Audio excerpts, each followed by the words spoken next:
विश्वमान्य देवमान्य शास्त्रमान्य जगद्गुरु तुकोबार आहे. हा अभंग काल्या प्रकरणातला असून ज्या ठिकाणी सर्व गवळी वनामध्ये जात असताना हा अभंग निर्माण झाला आणि याच अभंगातून आज आपली काल्याची सांगता होणार आहे. विठाल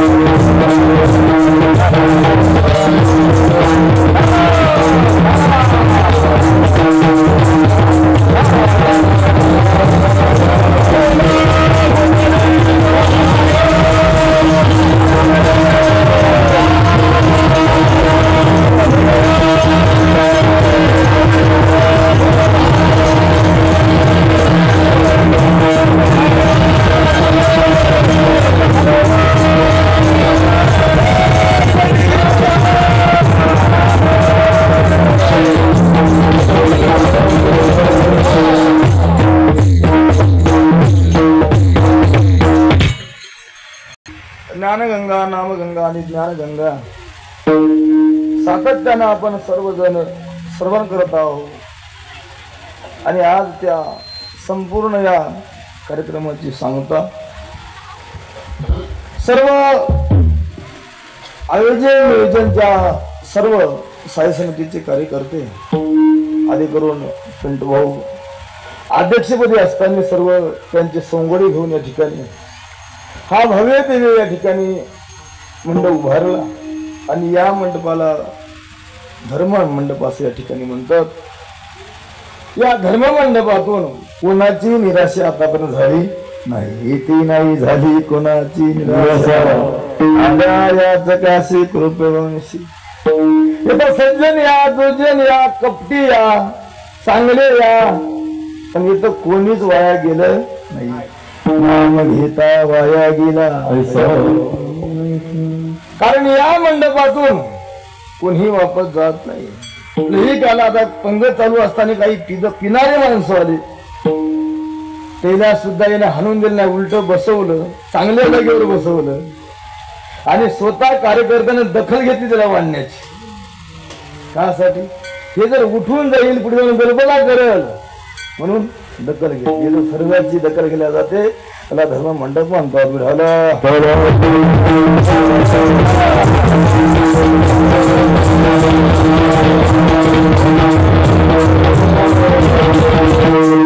सर्व तुम्ही मायबाप आहो.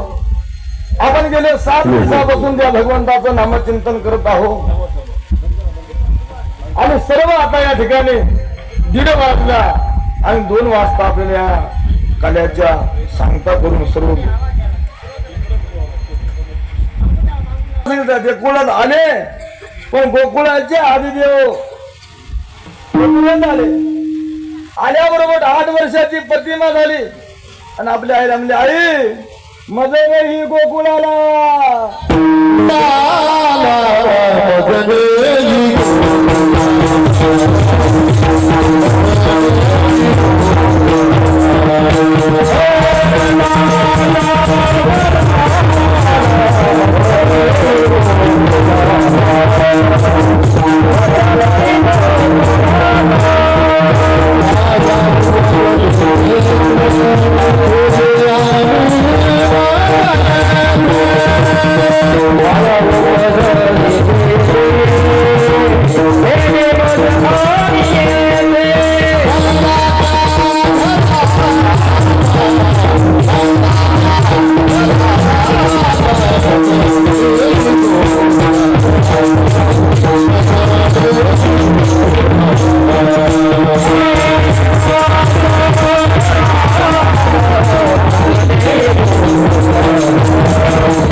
नंदाच्या घराला मजे नाही गोकुळाला. आई मला इथे ठेवू नको, मला नंदाच्या घरी घेऊन जाय. तिथं माया उपजली आहे. देवा तू 8 वर्षांची प्रतिमा, पण तुला मी नेऊ कशी?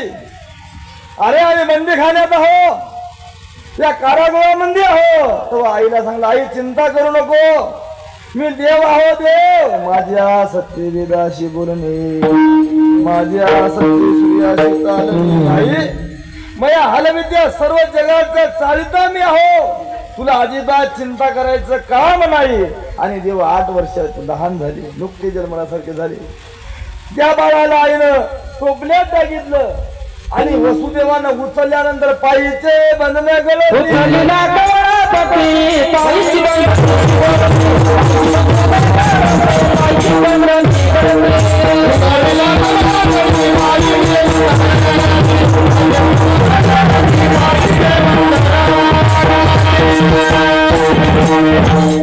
उचलिला कमळापती पायीचे बंधन गळती. उचलल्याबरोबर पायातले सर्व बंधन तुटले आणि उठल्यानंतर दारपाल मोहित झाले, दरवाजे सर्व उघडले आणि त्या देवाला वासुदेवाने डोक्यावर घेतलं आणि बाहेर निघले. यमुनाच्या तीरावर गेले, पायी टाकलं, यमुना भरली आचात. दोन्ही नद्या पूर चालला, पूर चालला चाट. दोन्ही नद्या टुळून भरल्या. वसुदेवाने पाय टाकला, तसं वसुदेव पुढे चालला, तसं पाणी ओढलं. पाण्याचे दिवस होते, श्रावण मास अष्टमी तिथी होती. रात्रीचे 12 वाजले, विजा कडकडाला हवा सुटली, सारखं धोधो पाणी ओढलं. कमरेचं पाणी छातावर जाडी राहिलं. आल्यानंतर भगवंताला वाटलं, हे जर नदी अशीच वरी आली तर माझ्या वल्लाच्या डोळ्या नाकात पाणी जाईल आणि माझ्या वल्लाचा तोड जाऊन मी पाण्यात पडल. देवाने अंगठा बाहेर काढला.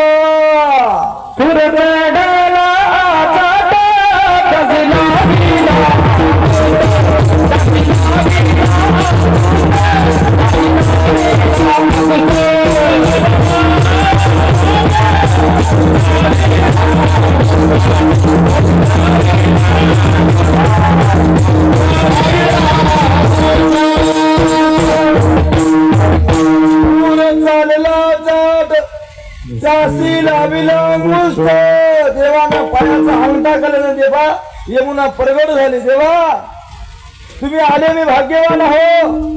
अहो कित्येक वर्षानंतर मी तुमची यातना करू लागलो, वाट पाहू लागलो. आज तुम्ही माझ्या आळसाच्या घरी ज्ञानगंगा आली. देवा फक्त माझी एक विनंती, माझ्या संग लग्न करा. देव म्हणजे माझा रंग पाहे, तुझा रंग पाय, मी कसा आहो तू कसा आहेस. तेव्हा यमुना म्हणजे, देवा यमुना जळ काळी ओ माय, कंचोळी काळी चोलीचा काळी, यमुना जळ काळी हो माय. देवा हम काले हो तो क्या हो भाले. आणि असं म्हटल्यानंतर बा सब असं नदी दोन्हीकडे झाली. मनात रस्ता झाला आणि त्या रस्त्यानं वसुदेव बाळाला घेऊन नंदराजाच्या घरी गेले. गोकुळा नंदराजाच्या घरी कवाड उघडलं, माया देवाला ठेवलं, माया उचलली. माया उचलल्याबरोबर जसे वसुदेव घरी आले, पूर तसा जागच्या जागेवर राहिला.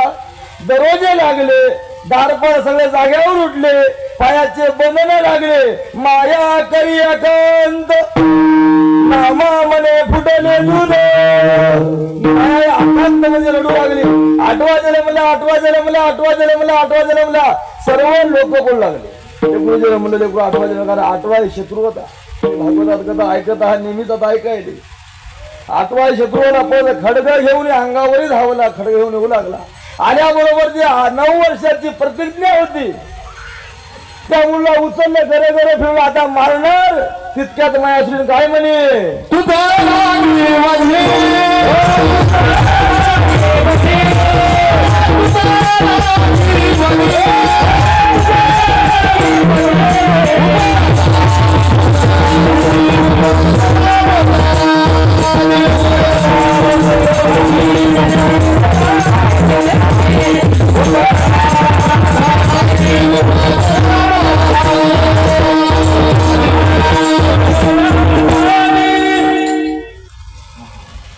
तुझं उदय लागी उपजला म्हणजे रे काय एका आईला मारतो तुला मारणारा शत्रू जन्माला कोट कंस कृष्ण गोकुळी जन्माला गोकुळी जन्माला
स्वतःचा कृष्णाचा अवतार आनंद करती घरोघर अहो त्या लेकराला गोकुळात नेऊन ठेवलं आणि कित्येक वर्षापासून त्या नंद राजाला लेकरूच नव्हतं 12 वर्षानंतर लेकरू जन्माला आलं आणि नंदाच्या घरचा आता आनंदाला पारावार राहिला एक धावी एकी पुढे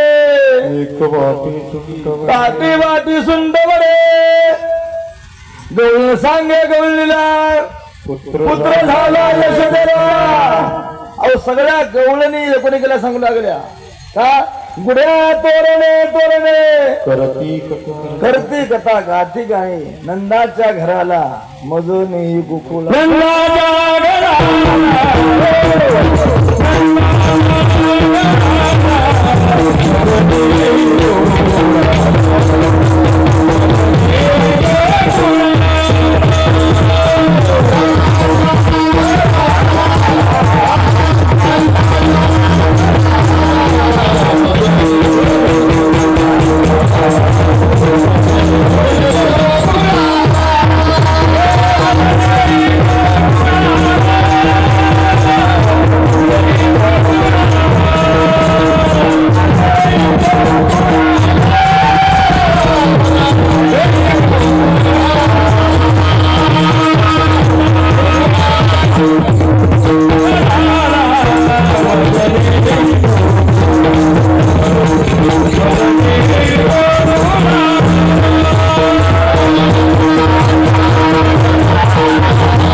नंदाच्या घरी कित्येक वर्षानंतर लेकरू जन्मलं आहे का आणि नंद राजाच्या आनंदाला पारावार राहिला नाही गोदान भूदान अन्नदान ज्ञानदान जे आले त्याला दान देऊ लागले कारण लेकरू नव्हतं लेकरू जन्माला आलं नंदाच्या घरी दाटी झाली सर्व गवळणी एकत्र जमल्या गुड्या तोरणे तोरणे करती कथा गाती गाणे रांगोळ्या सड्या मार्जन दुधाचे दुपते चालू होते असं करताना लेकराचं 5वी केली 12 केलं आणि 12 नंतर पहिल्यांदाच पुतना संपली तुम्ही पुतना ऐकली भागवतांनी पुतना मारली पुतना मारल्यानंतर ते साधारण वाढू लागले आणि वाढता वाढता एक दिवस कन्हैया रडते माझे रडते माझे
समजावी तर नेतृ ऐकून झालं का नाही?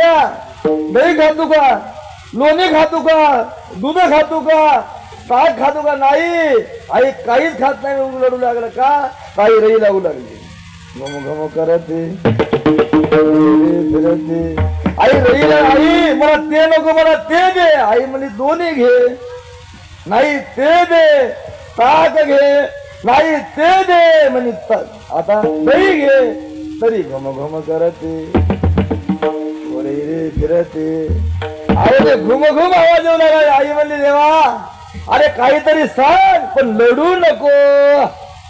तेव्हा म्हणली आई मला घुम घुम करणारा आवाज दे.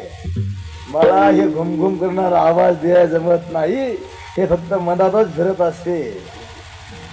आईला विचारलं आई मग द्याय जमत नाही म्हणजे हो मग आवाज यायला कसा काय? घुम घुम करते फिरते. आवाज कसा काय? तर आई मी बाबा हे अहंकाराचा आवाज आहे. काही माणसानं काहीच होत नाही फक्त मी करायला म्हणून व्हायलं नाही तर होत नाही. घुम घुम करते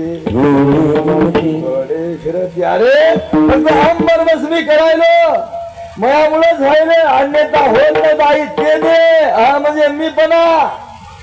आई म्हणली बाळा हे द्यायचं मग नाही तर ती आवाज यायला कसा काय? याचा आवाज येते म्हणून पण मी आता बा जास्त आबाळ गरजलं की पाणी पडत हो गरजते हो बरसते नाही. हो बरसते हो गरजते नाही. जास्त आबाळ गरजलं की म्हणजे पाण्याचा शितोडा येत नाही. आती बोलणारे माणसं कोण्यात कामी नसतात. आमचे गुरु महाराज सांगायचे आती शहाणा त्याचा एक अवताला कामी येत नाही आणि धना घालायचे कामी येत. ती रिकामाच राहते. तर आमचे गुरु सांगत असताना बा आता मी तरी बरीच तडजोड करायला भागवता म्हणजे कीर्तना म्हणजे नाही तर आमचे जे नियम होते या नियमाला जर आम्ही राहिलो तर आपल्याला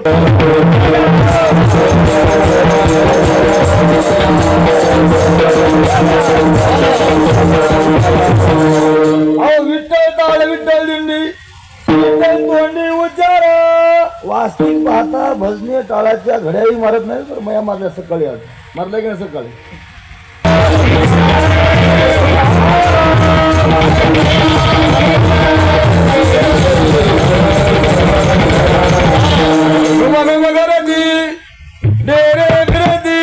ऐका अहो वास्तविक पाहता सुरुवातीला पंढरपूरला आम्ही निघलो आणि मुडांना बरेच माणसं म्हणजे भाऊ काय पंढरपूर त्या 2-4 मिनिटासाठी बायाचा भाग गेला असे न गेला अवघा झाला असे आनंद. फक्त 2 मिनिटाच्या भेटीसाठी सर्व भाग गेला की नाही. अहो बापूने फेकू द्या की तोडू द्या पण आम्ही बापूच्या गळ्यात हार आपला. आणि हे भाव कमवायसाठी माणसं मेली पण भाव मिळाला नाही. नाही तर मग ठरलं होतं काशीला जायचं पहिल्यांदा अध्ययन करायचं. कारण मी समाजाला पहिल्यांदा कदरलो होतो बरं. या समाज इतका विचित्र आहे. घोड्यावर बसू देत नाही पैदल हलू देत नाही. काशीला अध्ययन करायचं ठरलं पण तितक्यात करूनच लागला. तिकड्यात महाराजाची कृपा होती की कुठं जायचं नाही म्हणून काशीचं कॅन्सल मठात चातुर्मास सुरू केला. हे बा फक्त अवघ्या 4 वर्षापर्यंत आपण नेतृत्व आलो. किती वर्ष? 4. आणि 4 वर्षामध्ये आता असं वाटलं आपण उद्या जरी गेलो काही अडचण नाही. पुष्कळ गुरु महाराजांना दिलं. विठाला